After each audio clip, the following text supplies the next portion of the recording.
Can you Um, see me now? yeah, we can all Okay, see great. you. Can you see us? Me. Yeah, I can see you. Yeah. Amazing.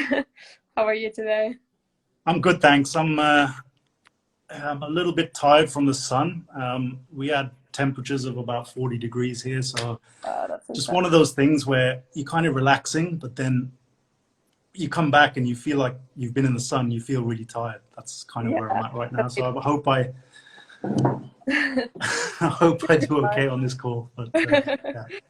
But yeah, I just wanted to say to everyone who joined, I'm just going to introduce myself really quick if you don't know me. I'm Julia, and since this is a Visual Snow theme live, I've had Visual Snow for 1.5 years or something. Um, and mindfulness and meditation and yoga really helped me to get through it, which is why I decided to study mindfulness and yoga and become a teacher. And I came through the Two Life Paths channel maybe a month ago, and I really agreed with everything that Jay was telling about the trauma, anxiety, nervous system, and that's why I wanted to connect with him. um, Yes, if you don't know Jay, he has a channel on YouTube where he explains his journey through visual snow, how he cured himself, and he gives some exercises that I'm personally doing. Will that help my visual snow? I don't know, but they will do good anyway, either way. So we're going through like a Q&A. I don't know if you, Jay, want to say something. No, I think that introduction was perfect. Yeah. So I've got a few questions that you guys sent to me, and a few questions that I personally want to ask myself, and I've got a list here. We don't want to take this live longer than 20 to 30 minutes just because it might get too intense. So if we don't answer all the questions today, we might do another one later on, but we're going to discuss that later. Um, yeah, and if you have any questions as we talk, please just type in the chat anything. If you want to get into the conversation, we want to keep this very active. Great. I say we start. So the first question is a bit of a tedious one, and is why should we trust you? Wow. Oh dear. Sounds like a job interview. So yeah, no real reason. I mean, honestly, I've been through this myself. I was at a very desperate stage about 3 years ago now, and I kind of went down the route of doctors and medicine, the Facebook groups, all that kind of maze that I got stuck in, and just making myself crazy. And I always said to myself every day was that if I actually get out of this, I don't really want to leave anyone else on the battlefield. And it's not kind of an ego thing or anything like that. It's just when you've gone through something this intense, it just feels like there's a reason when you come out of it, and you kind of want to share that with people. And it was also personally to me, I think, I had a family member, my brother, who suffered for about 15 to 20 years and lost a large part of his life, to this condition.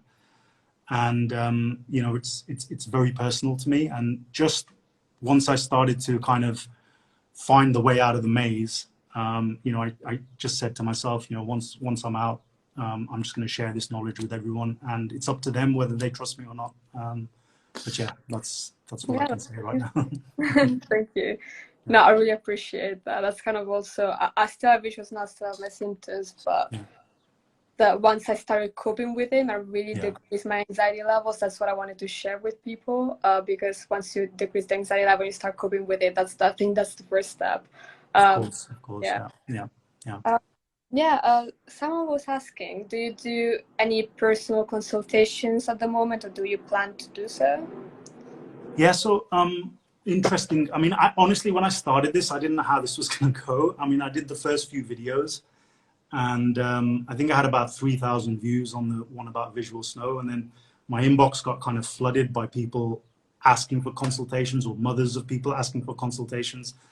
And it's something that I hadn't really planned. And then what I kind of said to myself was, I'll be happy to do kind of 30-minute consultations. And, I don't want to charge for this, but, in return, if somebody wants to, make a donation, however small, however large, then of course I'll be happy to do that, because that allows me to grow the channel, put money into kind of video editing, that kind of stuff as well. Because I've got a few volunteers who are working on this project, so it's kind of nice to kind of share that. And also in return, if people just kind of spread the word, I mean, if things work for them, then word of mouth is the best thing when it comes to this. So that's what I ask people, is if it helps them, spread the word and let other people know who might be in a more desperate situation than you and might find this helpful. So yeah. Yeah. And for those personal consultations, what would be the best way for people to contact you? Facebook Messenger. So Okay. we have a Facebook page, so you can message the page, and either myself or one of the people who helps me will pick that up and we'll get back to you. Great. Okay. It's actually been pretty hectic with some of those calls, but I've had some great feedback from people who've really started to see improvements. So that's just been fantastic. Makes me want to do this more. So that's great. Yay. Yeah. I'm excited for this. Yeah, so when you open the channel, I think you more or less explain what goal you have and what would be what you would want to achieve with people that have visual snow. But I don't know if you want to say more about this, like what's your main goal and where do you want to take this further? Yeah.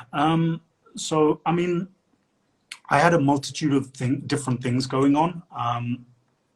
With the visual snow stuff, to be honest, I just don't want people to go down the path that I went down, or people in my family went down. I want people to have that knowledge when this happens, for them to understand why it's happening and take the right steps to make their situation better.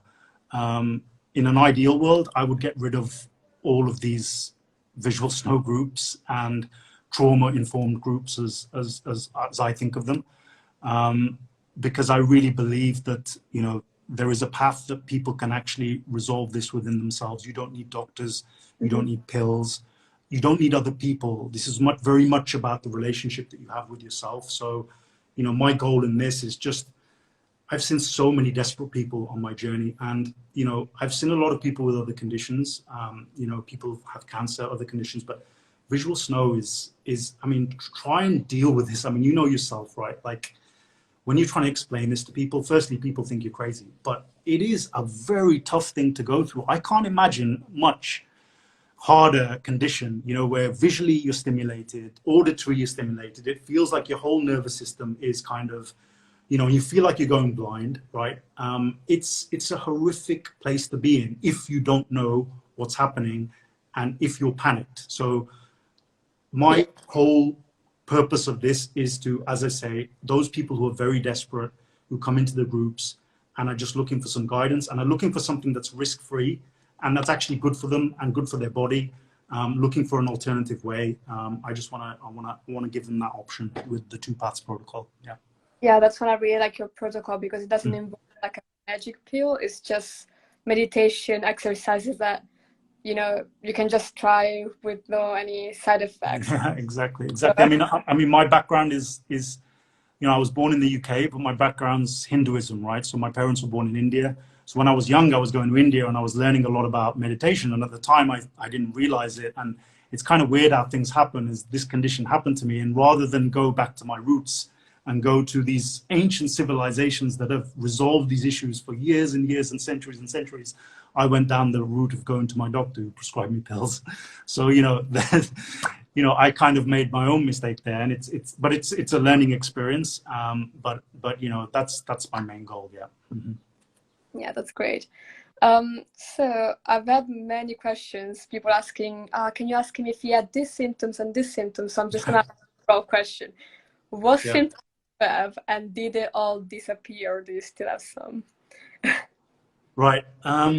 So firstly, the first question, I have no symptoms. My vision is back to 2020. I've seen better than I ever see.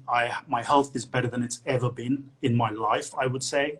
That anxiety that I've had in me all my life has gone. All my visual symptoms are gone. My auditory symptoms are gone. So when I first started, as with all of you guys, you start with one symptom, then you develop another one. So my visual snow got so bad. Those charts that people had, mine was at the extreme end of that. It was so bad I was actually kind of preparing to lose my sight, because I didn't know where I was going with this. And it would get worse every week. I had bad auditory symptoms, so tinnitus was just off the hook. I had panic attacks. When this first started, I started to have intense panic attacks out of nowhere. And that was just super scary. That was one of the worst things, actually. And then just high levels of anxiety. I had these streaks of light that were just insane. In a dark room, I would literally full on kind of hallucinate. It would just be like whirlwinds of static going on. My vision would just vibrate, right? So I would look at things and, you know, I'd be like, have we had an earthquake in this area or something? Because I couldn't tell the difference. Half the time my vision was just shaking, and it was like a nightmare. I mean, it was like, I mean, if I could actually stream what I could see, right, it would be like a horror film. Like literally, it was, everything was glitching. Everything was like, it was like I was living in the Matrix. And, you know, you can't even explain it to people. Like, it's only people who've been through it can understand it. You can't explain to anybody who's never been through this, because they'd just be like, yeah, that doesn't sound so bad. Try going through it, you know? So yeah, I mean, I had that. What else did I have? Depersonalization. I didn't have that constant. That kind of came and went. And that was horrible. You know, that feeling of disassociating. What else did I have? Yeah, I think those were the kind of main symptoms that I had. Light sensitivity, of course. I couldn't go out in the sun. I'd had to wear these crazy shades that they prescribed with like different tints, the R41s or 41s. I had to wear those. Yeah, words would just, I'd get like this kind of hologram when I was looking at something. There would be a shadow around it. I don't know if you know what I'm talking about. I don't know if there's a word for that. Entopic phenomenon as well. Floaters. Oh my God, I had so many floaters. I could see my nose in my vision. I mean, to be honest, like I don't know how I got through. Like it's just right. Thinking about it now, when I'm actually looking around now and I'm back to perfect 20/20 vision, it's just insane. Yeah. Yeah. No, Yeah. I like to kind of laugh about it and be like, that is Yeah. so. Even when I started to do acupuncture and I was trying to explain I don't know if you call them acupuncture doctors. Yeah. Naturopath. Yeah. Yeah, and I was explaining to them, and they were like, "Ah, interesting. Okay." So confused. But Yeah, it is like that. You try to explain it to people, and who's not gonna, I mean, you don't blame them. If you start saying I'm seeing dots in my vision, right? People are gonna think you're nuts, right? It's just normal. But you know, yeah, I had everything, put it that way, and now everything's perfect. Yeah. yeah, that's great. Yeah, something else regarding diets. Did you do any specific diet? Is there something that you limit or avoid? Take any supplements? Yeah. So diets, I went down the whole diet fad thing, you know, the way you are, what you eat and all that kind of stuff. I did every diet in the book. And, you know, everything from carnivore to keto, paleo.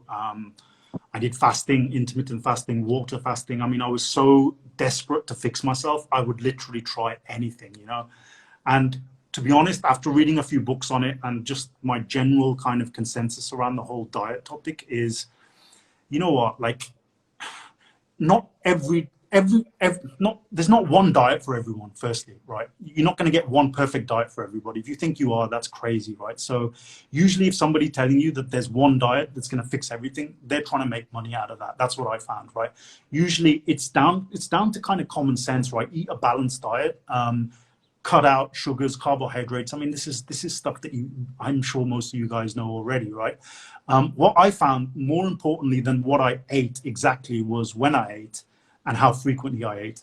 And this comes back to kind of my own culture of Hinduism, and you know, you have different cultures where fasting is quite important, and people in ancient civilizations understand the power of fasting. So, you know, the fact that you eat when you're hungry actually allows you to have a lot of clear thinking, and it starts that process of autophagy, which is your body and brain's way of kind of cleaning out the waste. So I was doing a lot of intermittent fasting, and even now I try to eat between the hours of about 12 and 6 and have that small eating window, and I tell you, it makes a world of difference. You wake up, and people have historically told you need to have 3, 4, 5 meals a day. Well, I don't believe that, that's for sure. For sure, you know, have a balanced, varied diet. You know, right now I eat my meat. I don't eat that much meat, if I'm honest, maybe once a week, but a lot of greens, a lot of lentils, In terms of supplements, so this is an interesting thing. I read a book, and I advise you guys to get it. It's about microbiome, 10% Human, which is a fantastic book.